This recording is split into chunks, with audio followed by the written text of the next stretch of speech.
All right, guys, welcome to the My Marketer Show. This is the show where we help business owners solve real problems so they can hit their growth goals.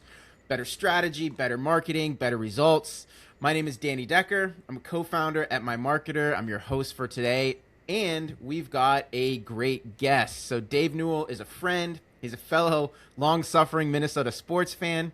And he is the founder of the 5 Facets of Business operating system. So Dave, welcome to the show. Really glad to have you here. I want to dive into 5 facets, but before we do that, could you just share a little bit about your journey? How did you get started in business and kind of what led you to where you are today?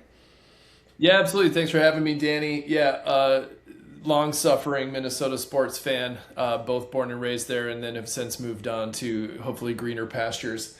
I entered the business world a little differently than most. I actually started out in higher education and community organizing. And in so doing, I learned how to get people from kind of all walks of life, different perspectives, swimming in the same direction. And in 2012, I kind of transitioned into the consulting world, mostly from a sales perspective. And what I realized is I really like the challenge. I like the immediacy. I like the transformation. I like the opportunity to take somebody from one way of thinking to a new way of thinking and then hitting growth and seeing wins. And I've been hooked ever since. So in 2014, I launched the consulting practice, and over the last few years, I've been building out the operating system, 5 Facets of Business. Yeah, awesome. And you and I have had the chance to work together. We've collaborated on some clients. We've done some speaking gigs together. And so I've kind of firsthand been able to see the way you approach business challenges and work closely with founders. And so that's really cool to see. And I'm a big fan of what you do, and obviously glad to have you here. So let's dive into 5 Facets a little bit. And, I know this is a brand you've launched in the last few years. So what are the 5 facets? Yeah, so I want to start with kind of where it started from.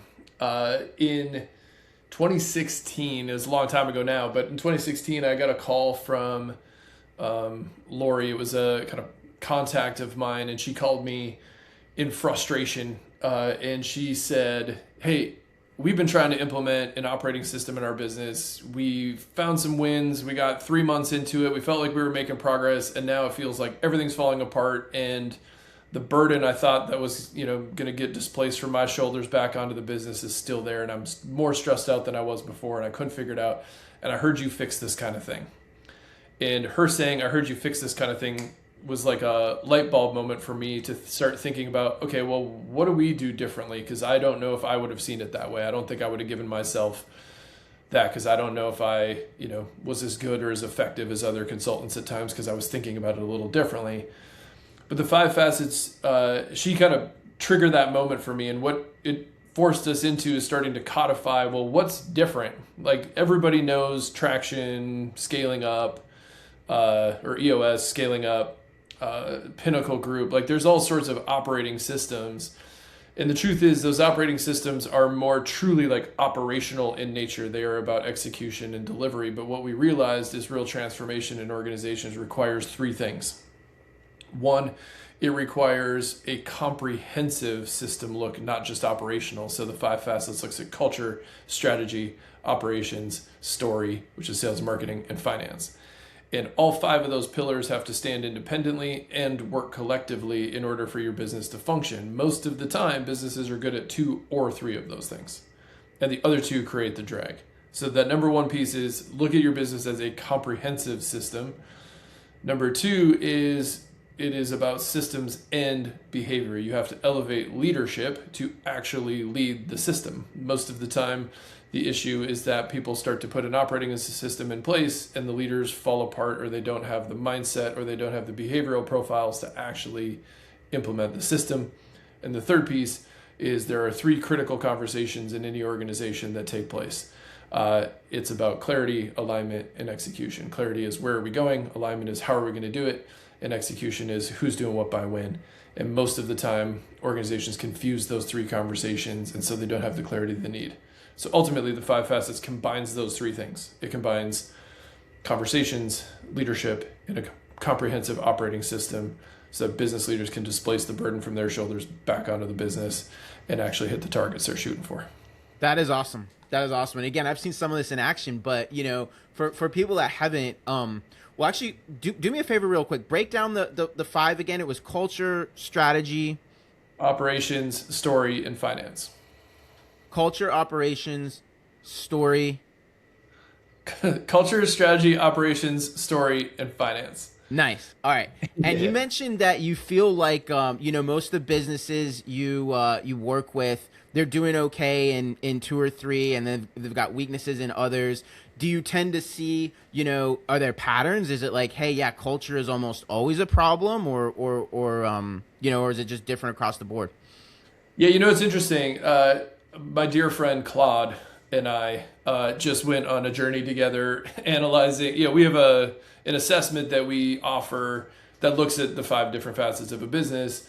And my dear friend Claude and I just did a huge analysis of all the data we've received over the last essentially 3 to 4 years of putting this out. So hundreds of surveys that folks have completed, kind of asking that same question, and two score quite a bit lower than everything else. And it's interesting to think about. So finance is typically the highest score, which I find fascinating, because usually when you get into the financials, what I think they mean is that they do bookkeeping, that they have an accountant, but it's not necessarily the strategic version of financing.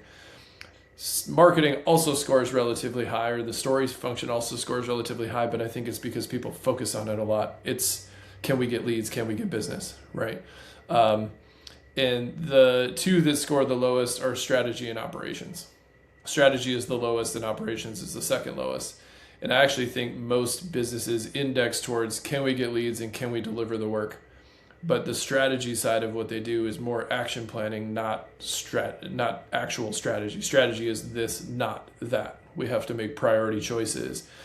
So strategy is often a lower score, as well as operations, and sometimes it's the link between the two. Yeah, no, that makes a lot of sense. So, all right, Dave, I know that you tend to work with, I don't know, I would say more like mid-sized businesses from sort of my perception. But we also have a lot of early stage founders that are listening to this show, and so I don't know. Let's take it in this direction. So, what mistakes, what sort of common issues do you see?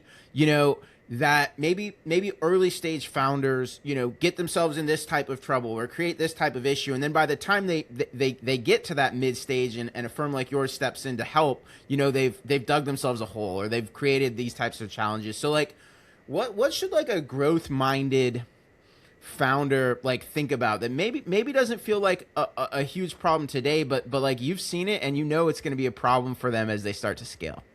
Honestly, that's a great question. The mistake that a lot of early stage companies, so 0 to let's say 2 million, 3 million, somewhere in there, is they try to do too many things. They try to, let's build the whole thing before we just, before we create momentum. Often it's, hey, figure out what the simplest version of what you can build is and go sell it. Like figure out how to build baseline revenue, build a company, do the thing, right? Get yourself stable. The second challenge, the second stage then is when they hit 3 million is now that they've found some variation of stability, they found some variation of an audience, and they've built a business that's sustainable, they get trapped in what we call linear thinking. And linear thinking is, well, this year we did 3 million, what do you want to do next year? Well, let's do 3.2 or 3.3. And then, okay, well, what do you want to do 5 years from now? Let's double, let's do 6. Which inherently isn't necessarily a bad way of thinking, but it starts to become the only way you think. And so when you do that, you stop thinking in kind of exponential breakthrough thinking. And so you hit what we call the complexity threshold, which is you just try to squeeze as much juice as you can out of the system that got you to 3 million and then plateaued. And you're like, yeah, but if we just squeeze a little bit more juice, we can get to 3.2. Just a little bit more juice, we can do that. You can't double that system. It doesn't work like that. You have to actually shift how you operate. And you have to transform the way you think about your business to get to 6, to get to 10, to get to 20.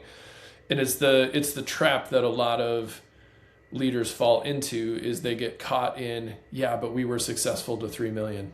So let's just keep squeezing harder. And it genuinely doesn't work like that. Well, and it's the whole thing, what got you to here won't necessarily get you to the next level. I mean, yes. I've dealt with that. And coming back to sort of the the earlier stage, you mentioned that, one of the biggest challenges or maybe biggest problems is a lot of founders try to do too many things. And Yeah. I interpret that as, listen, we spend a ton of our time in the marketing space, right? I own a couple of businesses in the marketing space, and I see that all the time. And founders, entrepreneurs, most of us are wired to jump around, right? And so it's bright shiny object syndrome or whatever you want to call it. But you take that and look at a whole business, and it's everything from new product lines, new strategies, and before you know it, to your point, like you end up with 30 different things happening, and you're stretched too thin to do any of them well. So I mean, so what is your advice for founders at that stage? Is it just listen, put blinders on and force yourself to focus?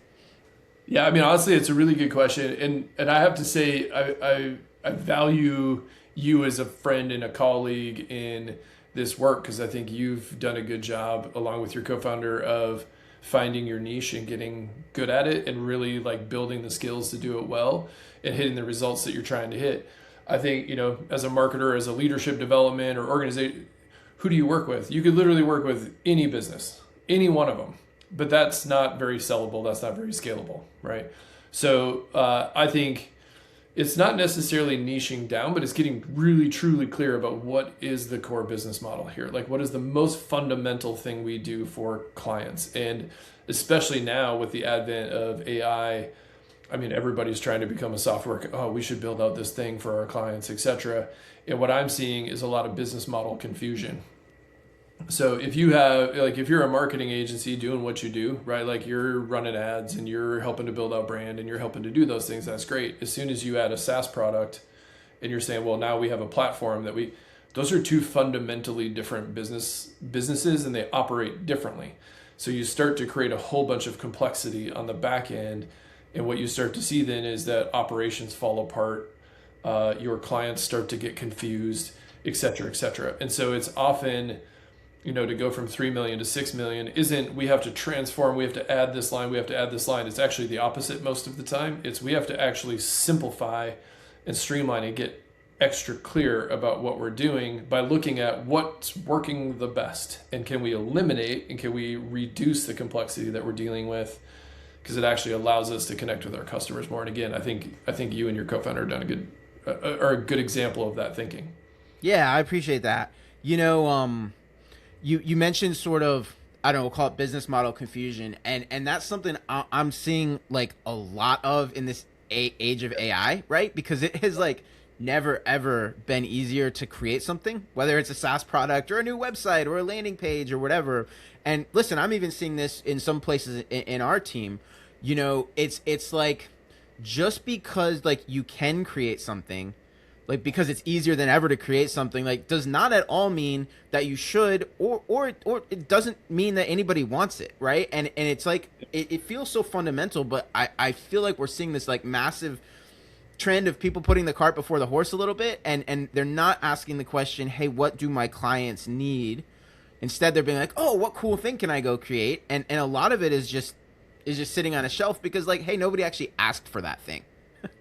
Yeah, 100%. And it's hard to optimize, streamline. I mean, some of the reason I think we're seeing strategy and operations score lower on the surveys is exactly what you're talking about. It's truly, yeah, but there's so many options for us that weren't available 2 years ago. I mean, we've already, even ourselves, have started exploring, okay, well, what would it look like if we built out a software version of the 5 facets and start, I'm like, but we're not a software company. We have to be really thoughtful about that. Like, is that the right strategy for us? Is that truly what our clients are asking for? Does that help us move the business forward? And what are the complications if we go that direction?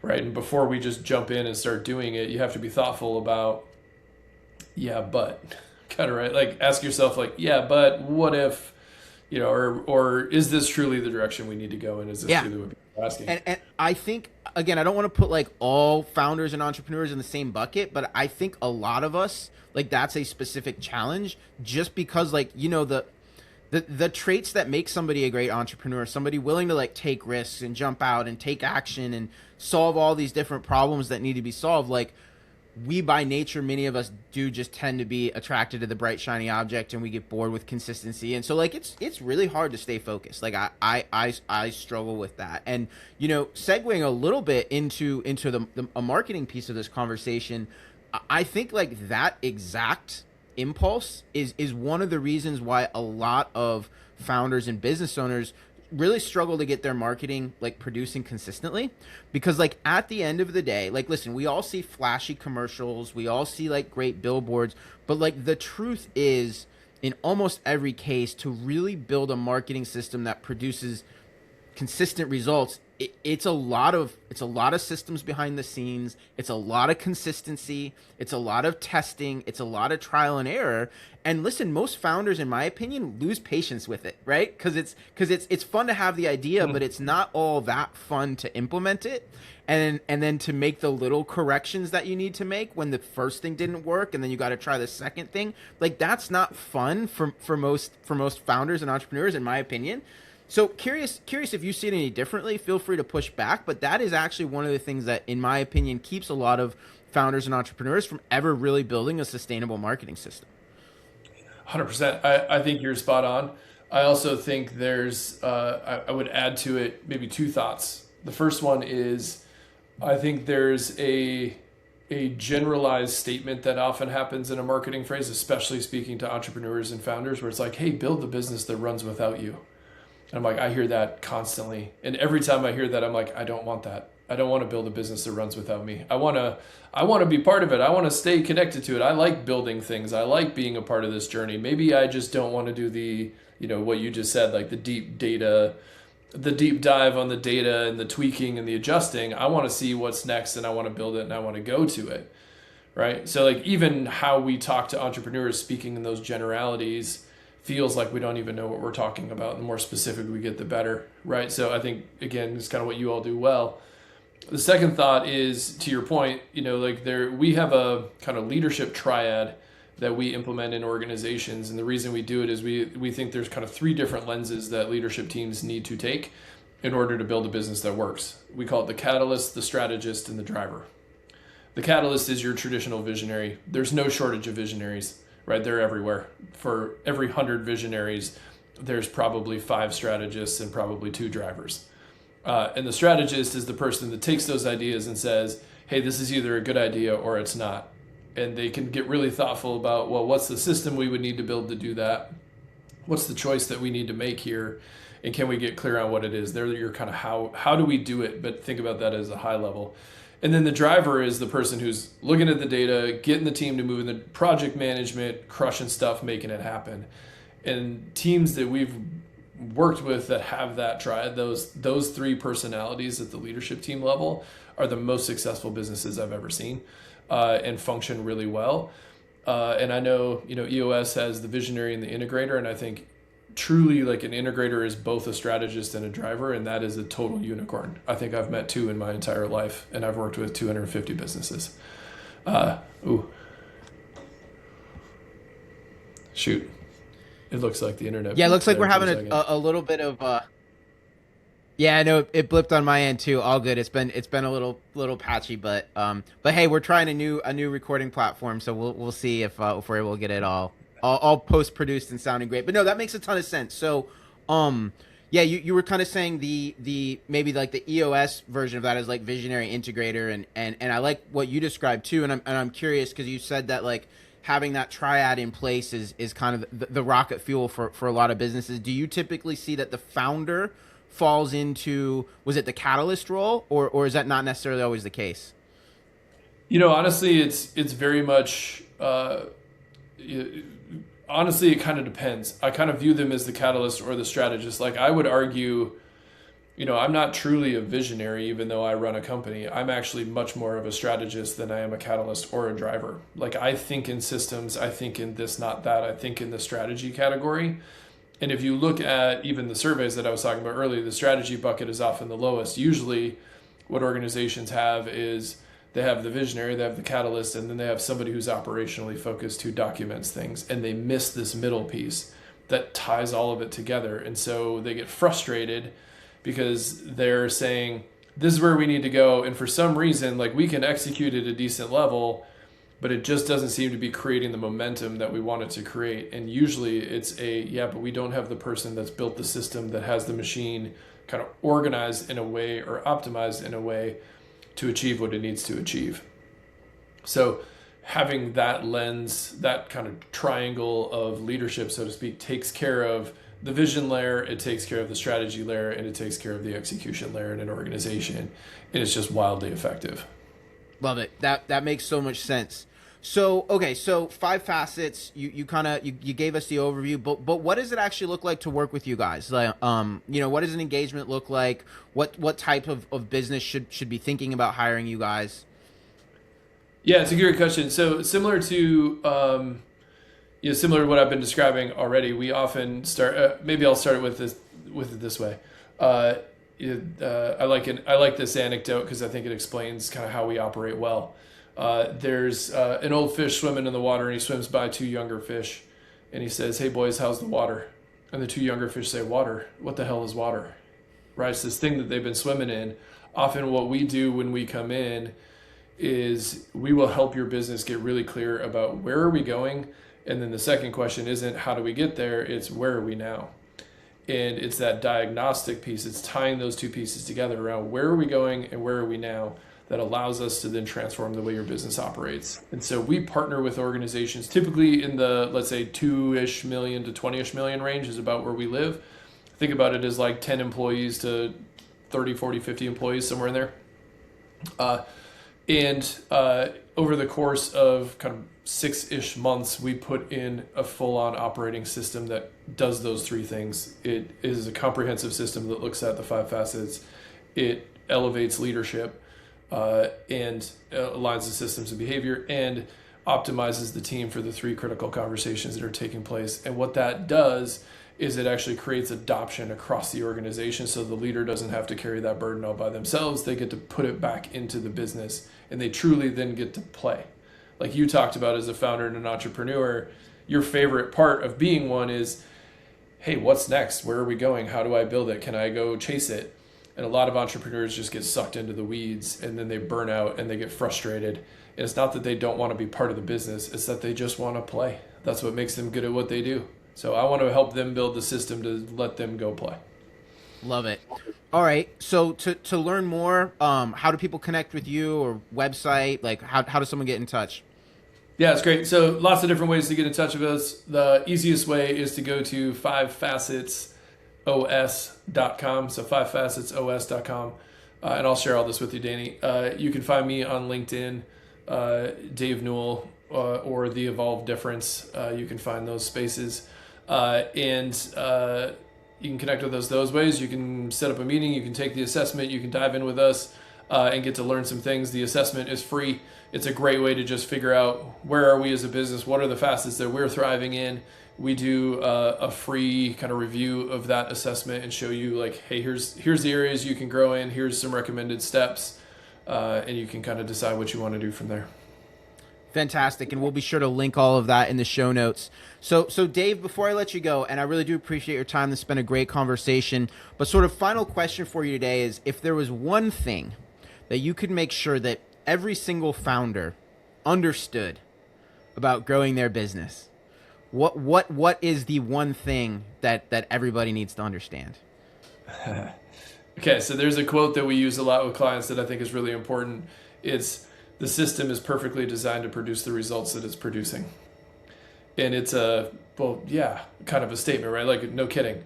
But when you really think about your business like that, if you're frustrated with the results that you're getting, or you're not getting the momentum that you want to get, your system is designed to do that. So if you're not getting leads, your system is designed to not get leads. If you're not executing effectively, your system is designed to not execute effectively. So you need to take a system, you need to really sit with that and think, okay, well, what are the elements of the system? Do we have the system we need to achieve the things that we want to achieve? Fantastic. Love it. Dave, thanks again, and we'll talk soon, my friend. Yeah, thanks, Danny. Really appreciate it. Thanks for listening to the My Marketer Show. Hope this episode was helpful. Stay tuned for more great content in the future. Please be sure to like and subscribe. And as always, if you would like to add a world-class virtual marketing assistant to your team, you can get started at mymarketer.com. Mention the My Marketer Show and we will waive the startup fee. Thanks for listening, and we will see you next time.